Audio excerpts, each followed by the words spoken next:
বড় খবর এসেছে আমাদের কাছে।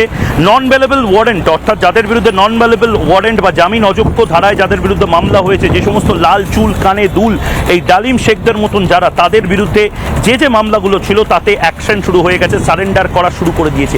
ভয়ঙ্করভাবে সারেন্ডার করছে, এটা বেনজির, এটা বেনজির। এবং সেই ব্রেকিং নিউজটা এই মুহূর্তে নেব।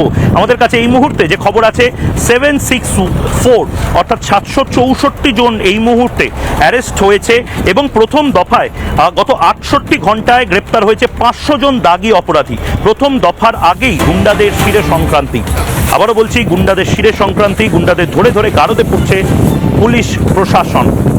গত 68 ঘন্টায় এবং 84 ঘন্টায় 500 জন, 68 ঘন্টায় প্রায় সেই সংখ্যাটা বেড়ে গেছে 764-তে। কমিশনের নির্দেশে ধরপাকড় শুরু হয়েছে, কমিশনের নির্দেশে ধরপাকড় চলছে।